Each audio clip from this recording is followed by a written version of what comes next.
Hello everyone, this is RD and welcome to RD classes. आज के हम अपनी राज्य व्यवस्था की कक्षा में डीपीएसपी को आगे बढ़ाएंगे, अर्थात राज्य के नीति निर्देशक तत्व। इससे पहले इसके पिछले क्लास में हमने डीपीएसपी का भाग 1 देखा था, ठीक है। इसके पहले वाली क्लास में डीपीएसपी पढ़ा है हमने, जो कि भाग 1 के नाम से मतलब पब्लिश हुआ है। यह जो है डीपीएसपी का भाग 2 है और यह अंतिम भाग है। इसमें आज पूरा डीपीएसपी आपका कंप्लीट हो जाएगा। डीपीएसपी होता है directive principle of state policy, अर्थात राज्य के नीति निर्देशक तत्व। तो राज्य के नीति निर्देशक तत्व क्या होते हैं, किस प्रकार कार्य करते हैं, कल हमने पूरी चर्चा कर ली है। अगर आपने नहीं देखे हैं तो प्लेलिस्ट में जाइएगा, ठीक है। इससे पहले के सीरियल वाइज अगर आप देखेंगे तो वहां पे क्लास मिल जाएगी आपको। आज हम पढ़ेंगे जो हमारा बच गया था कल, वह बच गया था जो डीपीएसपी है और मौलिक अधिकार में अंतर। डीपीएसपी, ठीक है, डीपीएसपी और मौलिक अधिकार क्या होते हैं, इनमें क्या क्या अंतर होता है, सरकार इनको किस प्रकार से कार्यरत करती है और यह लोगों के लिए, जनता के लिए किस प्रकार फायदेमंद है, तो दोनों में अंतर यहां पे आप देखेंगे। देखिए, डीपीएसपी पहला मुख्य अंतर तो देख लेते हैं, डीपीएसपी और मौलिक अधिकार में क्या होता है। डीपीएसपी जो होता है, राज्य के जो नीति निर्देशक तत्व होते हैं, वह सरकार को, राज्य को निर्देश देते हैं कि जनता के भलाई के लिए इस प्रकार से कार्य किया जाना चाहिए, ठीक है। पहला तो यह है, नाम से ही यह है कि डीपी मतलब राज्य के नीति निर्देशक तत्व, अर्थात राज्य को निर्देश देने वाले तत्व। राज्य को किस लिए निर्देश देंगे कि राज्य जब जनता के लिए कोई कानून बनाए, कोई नियम बनाए, तो वहां पर वो इसको एक झलक देख ले और इसी प्रकार से नियम कानून बनाए, ठीक है। मौलिक अधिकार क्या होते हैं? मौलिक अधिकार, अधिकार यानी कि जो हमें अधिकार प्राप्त होते हैं। मौलिक अधिकार, अधिकार एक क्या होता है? अधिकार किसी भी चीज का अगर आपके पास अधिकार है तो आप उसको एक्सेस कर सकते हैं, आप उसको उसमें कार्य कर सकते हैं, ये होता है आपका अधिकार। तो इसी प्रकार मौलिक अधिकार और डीपीएसपी में यह मूल अंतर है कि राज्य के नीति निर्देशक तत्व राज्य को निर्देश देते हैं और मौलिक अधिकार आपके स्वयं के अधिकार होते हैं। अब देखते हैं यहां पर, तो राज्यों के लिए हमने जैसे कि चर्चा की, तो मौलिक अधिकार निषेधात्मक है। कैसे? देखिए, मौलिक अधिकार होता है व्यक्ति को प्राप्त होते हैं, जनता को प्राप्त होता है, और अगर उस मौलिक अधिकार को राज्य किसी भी नियम कानून के द्वारा दबाने का, कम करने का प्रयास करता है तो वो सीधे सर्वोच्च न्यायालय जा सकता है, अर्थात राज्य के विरुद्ध जा सकता है। तो इसीलिए यह राज्य के निषेधात्मक है, राज्य के लिए। जबकि अगर डीपीएसपी देखें तो सकारात्मक है। सकारात्मक कैसे? जब राज्य के नीति निर्देशक तत्व राज्य को निर्देश देते हैं कि जनता के भलाई के लिए इस प्रकार कानून बनाया जाए, तो उसी प्रकार अगर सरकार मान लो कोई कानून बना रही, तो वह एक बार देखेगी डीपीएसपी को कि किस प्रकार से कानून बनाया जाना चाहिए, ठीक है। इसीलिए वह सकारात्मक है उसके लिए कि उसको एक मार्ग निर्देशित करती है डीपीएसपी। और आर्थिक तौर पे ज्यादातर ये देखा जाता है कि सरकार भलाई के लिए किस प्रकार कार्य कर सकती है, आर्थिक भलाई के लिए, यह आपके directive principle of state policy अर्थात राज्य के नीति निर्देशक तत्व में लिखा हुआ है। अगला अंतर है, जो मौलिक अधिकार है वह सीमित है। सीमित है जैसे कि हमने समता का अधिकार पढ़ा, ठीक है, स्वतंत्रता का अधिकार पढ़ा, शोषण के विरुद्ध अधिकार पढ़ा, ठीक है, शिक्षा, संस्कृति, सभी मतलब अधिकार हमने पढ़े। तो ये अधिकार जितने अपन ने 12 से लेकर 35 तक के, अनुच्छेद 12 से लेकर 35 तक के अधिकारों के बारे में पढ़ा था, तो अधिकार 12 से लेकर 35 तक में समाप्त हो सकते हैं। इसके अलावा यह अधिकार मतलब इसमें मूल अधिकार इतने में आ जाते हैं, खत्म हो जाते हैं। परंतु जो डीपीएसपी है वह काफी विस्तृत है, ठीक है।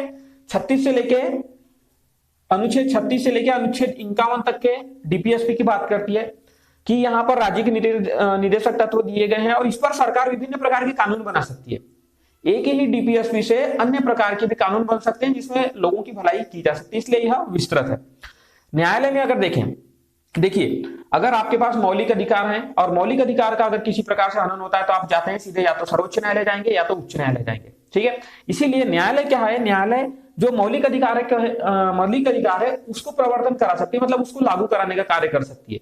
अगर आपके मौलिक अधिकार में किसी भी प्रकार का हनन हो रहा है तो आप कोर्ट में जाइए, ठीक है, आप सर्वोच्च न्यायालय जा सकते हैं, उच्च न्यायालय जा सकते हैं, वह उसको लागू कराने का कार्य करेगा। परंतु डीपीएसपी में ऐसा नहीं है। डीपीएसपी में ऐसा नहीं है, क्यों नहीं है? डीपीएसपी में भी तो लोगों की भलाई के लिए बात करता है, परंतु ऐसा क्यों नहीं है? एक कारण है इसका। यहाँ पे क्या हुआ था, जब हमारे देश को आजादी मिली 1947 में, उस समय आपको भी पता है कि उस समय हम आर्थिक तौर पे इतने मजबूत नहीं थे कि सभी के सभी जनता को अधिकार दे दें, सभी के सभी नियम जो है जनता के लिए लागू कर दे। तो इसीलिए हमारे जो संविधान निर्माता थे उन्होंने डीपीएसपी अर्थात राज्य के नीति निर्देशक तत्व करके एक टॉपिक जोड़ा और वहां पर 36 से लेकर 51 तक कुछ ऐसी चीजें जोड़ दी गई जिसको उस समय प्रवर्तन नहीं कराया जा सकता था। किस लिए? संसाधन के अभाव में। तो संसाधन जैसे जैसे आपके पास बढ़ते जाते हैं तो सरकार का यह दायित्व है कि वह इसको लागू करने का कार्य करे विभिन्न नियमों कानूनों के द्वारा। जैसे कि ग्राम न्यायालय सॉरी ग्राम न्यायालय नहीं, ग्राम पंचायत हो गया, जनपद पंचायत हो गया, जिला पंचायत हो गया। तो पंचायती राज जो है यह मूल संविधान में तो नहीं था, बाद में संशोधन करके जोड़ा गया। तो संशोधन करके जोड़ने का महत्व क्या हुआ कि जब आपके पास संसाधन है तब आप इस कार्य को कीजिए इस प्रकार से। तो डीपीएसपी जो है न्यायालय में आप जा नहीं सकते डायरेक्ट, ठीक है। लोकतंत्र में अगर देखें तो मौलिक जो अधिकार है, मौलिक अधिकार आपको राजनीतिक लोकतंत्र प्रदान करते हैं, अर्थात आपके मौलिक अधिकार आपको सामाजिक और राजनीतिक तौर पे सुदृढ़ करते हैं। जबकि वहीं अगर देखें तो डीपीएसपी जो है, डीपीएसपी आर्थिक तौर पे आपको सुदृढ़ करते हैं। आर्थिक तौर पे जैसे कि हमने चर्चा की कि सरकार लोगों के लिए नियम कानून बना सकती है, और किस प्रकार से बना सकती है, आर्थिक तौर पे विकास के लिए। तो इस प्रकार से जो है ये लोकतंत्र में डीपीएसपी आर्थिक तौर पे सुदृढ़ करता है, और मौलिक अधिकार जो है राजनीतिक और सामाजिक तौर पे सुदृढ़ करते हैं। इस प्रकार से एक हमारी आज की चर्चा हुई मौलिक अधिकार और डीपीएसपी में अंतर के बारे में, ठीक है। और अभी हम देख लेते हैं थोड़ा, 1 मिनट आपको थोड़े अनुच्छेद बता देता हूं इसके, जो डीपीएसपी में अनुच्छेद 36 से लेकर अनुच्छेद 51 तक के दिया हुआ है, ठीक है। तो एक एक थोड़ा अनुच्छेद आपको बता देता हूं, कहीं पूछता तो नहीं है, फिर भी अपने को पता रहना चाहिए कि अनुच्छेद में क्या क्या है, ठीक है। कहीं अगर पूछ लिया एग्जाम में बाई चांस तो जानकारी रहनी चाहिए। देखिए क्या है आपका जो अनुच्छेद 36 है, ठीक है, अनुच्छेद 36 है, उसमें राज्य की परिभाषा दी हुई है। राज्य की परिभाषा अनुच्छेद 36 में दी हुई है, ठीक है। राज्य कौन होगा जिसके विरुद्ध आप जा सकते हैं, यह अनुच्छेद 36 में दी गई है, जो कि अनुच्छेद 12 में दी गई परिभाषा के ही समान है। अनुच्छेद 37 कहता है कि इस भाग में समाहित सिद्धांतों को लागू करना, अर्थात जितने भी 36 से 51 तक के जितने भी यहाँ पर सिद्धांत है या जितने भी डीपीएसपी के ये हैं उसको लागू करने का कार्य इसके अंतर्गत किया जा सकता है। अनुच्छेद 38 कहता है राज्य द्वारा जन कल्याण के लिए सामाजिक व्यवस्था को बढ़ावा देना। सामाजिक व्यवस्था जैसे कि सामाजिक सुरक्षा पेंशन लागू कर दी गई, ठीक है। इसी प्रकार से अन्य जो है उस प्रकार से लागू कर सकते हैं। अनुच्छेद 39 कहता है राज्य द्वारा अनुसरण किए जाने वाले कुछ नीति सिद्धांत, जैसे कि हमने चर्चा की कानून बनाने के लिए कुछ नीति सिद्धांत होने चाहिए, लोगों के भलाई के लिए कार्य करने चाहिए, तो यह अनुच्छेद 39 के अंतर्गत आ जाता है। अनुच्छेद 39A इसको बाद में संशोधन से जोड़ा गया, ठीक है। इसमें बोला गया है सामान्य न्याय एवं निःशुल्क कानूनी सहायता। निःशुल्क कानूनी सहायता इसके अंतर्गत नालसा का गठन किया गया, ठीक है।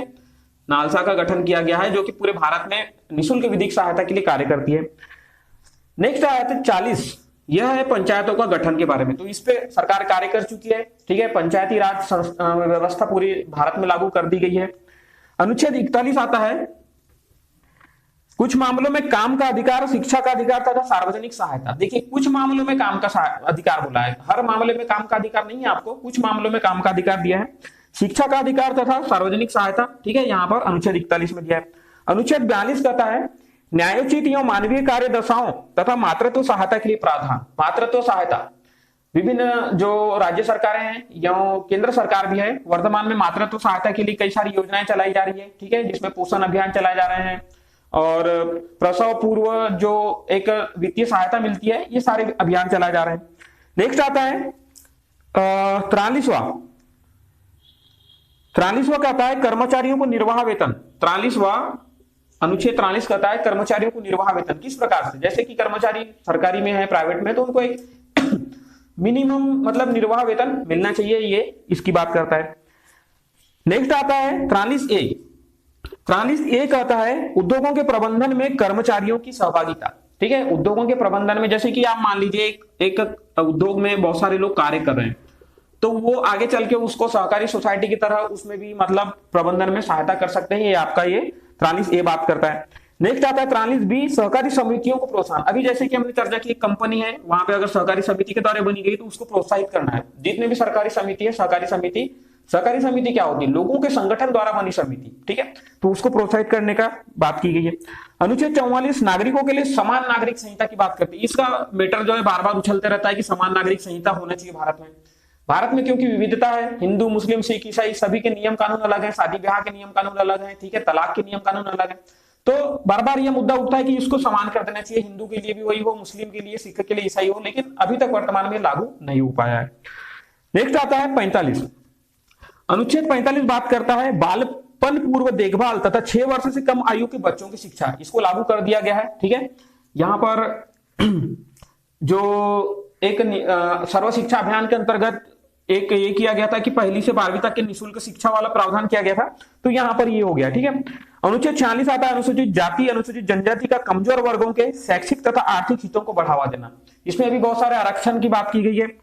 अनुच्छेद 46 जो है इसमें भी बहुत सारे आरक्षण है कि अनुसूचित जाति अनुसूचित जनजाति लोगों को आरक्षण देना है, उनको प्रोत्साहित करना है पढ़ाई के लिए। ठीक है, अनुच्छेद 47 कहता है कि पोषाहार का स्तर बढ़ाने, जीवन स्तर सुधारने तथा जन स्वास्थ्य की बेहतर स्थिति करने संबंधी सरकार का कर्तव्य। जैसे कि वर्तमान सरकार में अभी ये लागू हुआ, एक स्कीम लागू हुई है। ठीक है, यहाँ पर आपको 5 लाख तक का पारिवारिक बीमा दिया जाता है कि अगर आपको कोई भी समस्या है तो आप उसके अंतर्गत आपका इलाज करा सकते हैं। तो इस प्रकार से लागू करने का कार्य किया जा रहा है। 48 में आता है, अनुच्छेद 48 कहता है कृषि और पशुपालन का संगठन, जैसे कि अमूल डेयरी। ठीक है, अमूल डेयरी एक प्रकार का किसानों का ही संगठन मान सकते हैं, क्योंकि किसान ही पूरे दूध सप्लाई करते हैं और उन्हीं के द्वारा वहां पर दूध पहुंचाकर उसको इधर उधर प्रोवाइड किया जाता है। 48A, अनुच्छेद 48A यह कहता है पर्यावरण संरक्षण एवं संवर्धन तथा वन एवं वन्य जीवों की सुरक्षा। देखिए हमारे यहाँ पे नीति निदेशक तत्व में उस समय ही लिख दिया गया था कि पर्यावरण का संरक्षण कितना जरूरी है, तो यहाँ पर 48A पर्यावरण संरक्षण और संवर्धन की बात करता है। अनुच्छेद